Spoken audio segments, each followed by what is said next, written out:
What drives you nuts? What drives me nuts?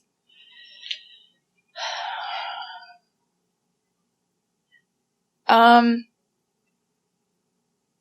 think probably something that drives me nuts more so having started to work. Well, actually, no, that's not true. This has always been true. It just took me a while. What drives me nuts is people taking a victim stance is kind of what it's referred to. And what I mean by that is it's easy to immediately put up a defensive nature about why you were wrong or why something's not your fault or not taking responsibility, right? And it's a natural human behavior to just kind of be like, this hurts, and so I'm going to find a reason why it's not my fault, right? I'm going to avoid it or I'm going to blame it. I'm not going to take responsibility. Why it drives me nuts is that in an entrepreneurial environment that I'm at now here at Boomtown is that's like the most dangerous behavior you can have as an entrepreneur.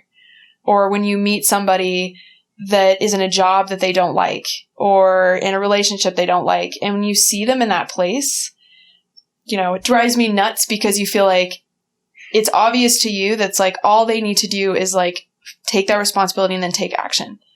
But when you're in that place of like, I'm the victim or this is being done to me, like when someone says like, you made me angry, it's like, no, you did something and I allowed myself to be angry or it landed on me in that way, but it's still my responsibility on how I'm going to take it or how I'm going to behave or am I going to get stuck?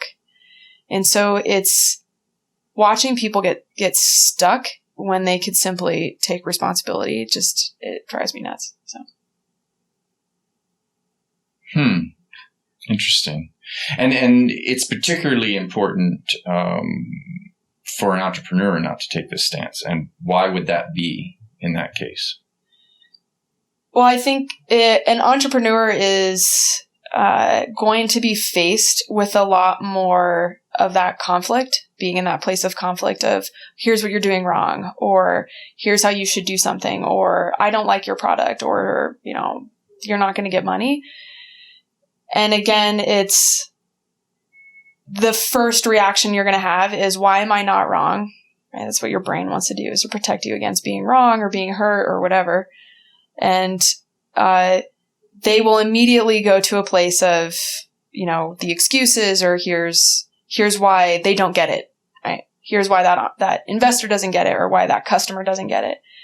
And that's very dangerous because the successful entrepreneurs in my mind are the ones that get curious about, well, that's interesting. Why don't they like that?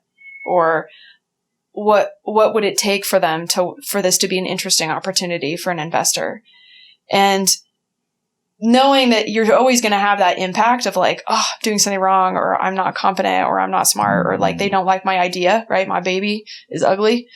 And, and then, but if they can't get past that moment, it's one, if you're at a job, what happens is, right, you get stuck in the job and you keep doing what you're doing, you kind of can live in that victim stance and complain about your boss to your significant other. But as an entrepreneur, it's ultimately your responsibility. Like, you will not survive if you get stuck there, because it's only pushing through those uncomfortable moments that you then figure out actually what you need to build, or how you need to change your business model, or how you need to approach investors differently, instead of hiding behind, it's not my fault. Well, it also to me, it seems obvious that it's an anti-entrepreneur. It's an anti-pattern of entrepreneurship. I mean, how can you? Yeah. I mean, it's almost like the anti-victim is a requirement to be an entrepreneur. You have to be insanely curious, and you have to actually, I would think, it's not about you at all. It's all about what the customer thinks. Even if you did perfectly, even if from another objective perspective, you did everything right.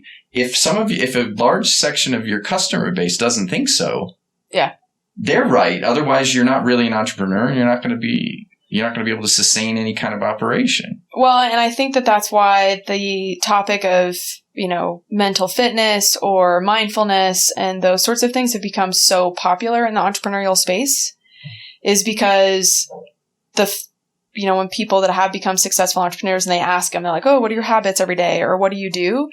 right?